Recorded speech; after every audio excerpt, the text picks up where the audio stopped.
শুরু হয়ে গেছে বিশ্বকাপের কাউন্টডাউন। বুধবার থেকেই আনুষ্ঠানিকভাবে শুরু হয়েছে হেক্সা মিশনের জন্য ব্রাজিলের মাঠের প্রস্তুতিও।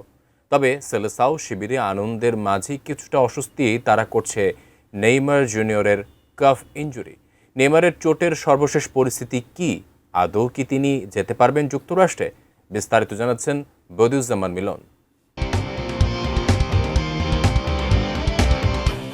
এবারের বিশ্বকাপের প্রস্তুতি বুধবার থেকে শুরু করছে ব্রাজিল। প্রস্তুতির শুরুতেই আলোচনার কেন্দ্রে দলের সবচেয়ে বড় তারকা নেইমার। তবে সেটি কেবল তার তারকা খ্যাতির জন্য নয়, বরং চোটের রহস্য ঘিরে। 17 মে ডান পায়ের কাপ মাংসপেশিতে চোট পাওয়া সান্তোসের এই ফরোয়ার্ড তেরেসোপোলিসের গ্রাঞ্জা কোমারিতে দলের সঙ্গে যোগ দিলেও তার শারীরিক অবস্থা নিয়ে এখনও ধোঁয়াশা কাটেনি।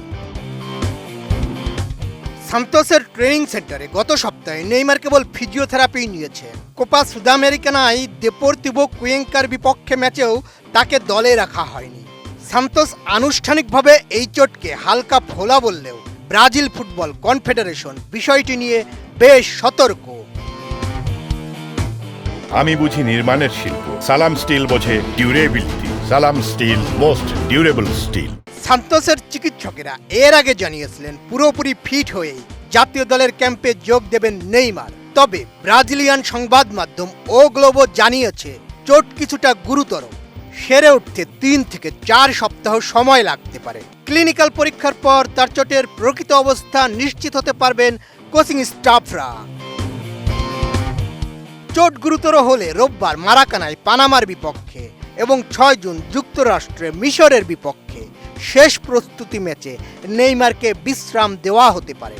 সিবিএফের মূল লক্ষ্য হলো বিশ্বকাপের গ্রুপ পর্বের আগেই নেইমারকে পুরোপুরি ফিট করে তোলা। গত 19 মে কোচ কার্লো আনচেলত্তি যে 26 সদস্যের চূড়ান্ত স্কোয়াড ঘোষণা করেছিলেন, সেখান থেকে চেলসি ফরওয়ার্ড জোয়াও পেদ্রোকে বাদ দেওয়া হয়েছিল, জানিয়ে বিশ্বজুড়ে হয়েছিল তুমুল সমালোচনা। অথচ চেলসির হয়ে এই মৌসুমে পেদ্রো 20টি গোল করেছেন। কিন্তু ফিফার নিয়ম অনুযায়ী বিশ্বকাপের প্রথম ম্যাচের 24 ঘন্টা আগ পর্যন্ত চোটজনিত কারণে স্কোয়াডে পরিবর্তন আনা সম্ভব। আন্তর্জাতিক ক্রীড়া মাধ্যম ওয়ার্ল্ড সকার টক এবং চেলসির নির্ভরযোগ্য মিডিয়াগুলোর সর্বশেষ আপডেট অনুযায়ী নেইমারের কাফ ইনজুরি যদি জুনের প্রথম সপ্তাহের মধ্যে পুরোপুরি ঠিক না হয়, তবে আনচেলত্তি তার ভুল শুধরে জোয়াও পেদ্রোকেই প্রথম পছন্দ হিসেবে স্কোয়াডে অন্তর্ভুক্ত করবেন। কারণ নেইমার যে পজিশনে খেলেন, অর্থাৎ অ্যাটাকিং মিডফিল্ডার বা উইঙ্গার, জোয়াও পেদ্রো ঠিক সেই পজিশনেই সমান দক্ষতায় খেলতে পারেন। তাই নেইমারের ব্যাকআপ বা বিকল্প হিসেবে ফুটবলীয় যুক্তি পেদ্রোর পক্ষেই কথা বলছে। নেইমার ছাড়াও কোচ কার্লো আনচেলত্তির ক্যাম্পে যোগ দিচ্ছেন আরও 22 ফুটবলার। তবে চ্যাম্পিয়ন্স লিগ ফাইনালের কারণে পিএসজির মার্কিনিয়োস এবং আর্সেনালের গাব্রিয়েল মাগালায়েস ও গাব্রিয়েল মার্তিনেল্লি যোগ দেবেন শনিবার। কাসেমিরো বুধবার রাতেই ট্রেনিং ক্যাম্পে যোগ দিচ্ছেন।